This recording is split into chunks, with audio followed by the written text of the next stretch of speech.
ഈ വീഡിയോ ലഹരി ഉപയോഗിക്കുന്ന ആളുകൾക്കാട്ടോ.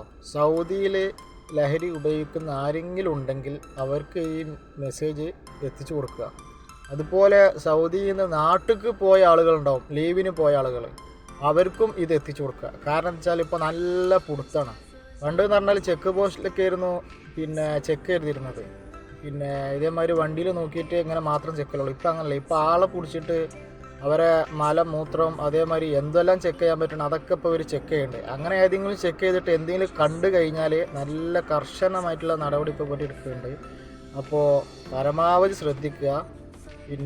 നാട്ടിൽ നമ്മൾ പോയി കഴിഞ്ഞാൽ നമ്മൾ ചെക്കന്മാരെ കൂടുതൽ നമ്മൾ രസമായിട്ട് ഇതേമാതിരി കമ്പനി കൂടുമല്ലോ. ആ കമ്പനി കൂടുന്ന സമയത്ത് ചിലപ്പോൾ നമ്മൾ എന്തെങ്കിലുമൊക്കെ ഒരു ലഹരി പദാർത്ഥം നമ്മൾ ഉപയോഗിച്ചിട്ടുണ്ടെങ്കിൽ കട്ടക്കാലത്ത് ചിലപ്പോൾ അത് അപ്പോൾ നമ്മൾ ഉപയോഗിച്ച് കഴിഞ്ഞാൽ അത് അങ്ങനെയൊന്നും പോകുന്നില്ല.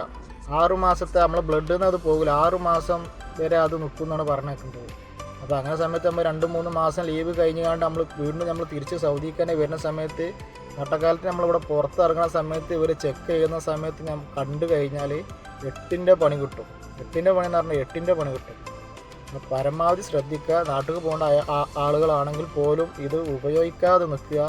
പ്രത്യേകിച്ച് ഇവിടുത്തെ നിയമം അത്ര കർശനമാണ്. ഇവിടെ എങ്ങനെയും കൊണ്ടുപോയിക്കാണ്ട് തൂക്കി പിടിച്ച് കൊണ്ടുപോയി നേരെ ജയിലിൽ കൊണ്ടുപോയിടലേക്കാരം. പിന്നെ ഇവിടുത്തെ നിയമം അതാണല്ലോ.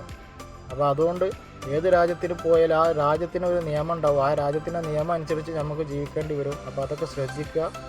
പരമാവധി എന്ത് ചെയ്യുക, ഈ വീഡിയോ നിങ്ങൾക്ക് ഉപകാരപ്പെട്ടിട്ടുണ്ടെങ്കിൽ നിങ്ങളെന്ത് ചെയ്യുക, ഈ വീഡിയോ നിങ്ങൾക്ക് സൗദിയിൽ ആരെങ്കിലും നിൽക്കുന്നുണ്ടെങ്കിൽ അവർക്കത് ഷെയർ ചെയ്ത് കൊടുക്കുക, മനസ്സിലാക്കി കൊടുക്കുക, കാര്യങ്ങളൊക്കെ പറഞ്ഞ് മനസ്സിലാക്കുക. ഇങ്ങനത്തെ കാര്യങ്ങളൊക്കെ ശ്രദ്ധിക്കുക.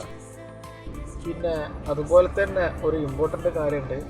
എന്താ വെച്ചാൽ എൻ്റെ അടിയിലൊരുണ്ടാവും സബ്സ്ക്രൈബർ എന്ന് പറഞ്ഞൊരു ബട്ടൺ, അതും കൂടെ നെറ്റിക്കാൾക്കാം. അപ്പോൾ ശരി, എന്നാൽ മറക്കണ്ട. ഓക്കെ.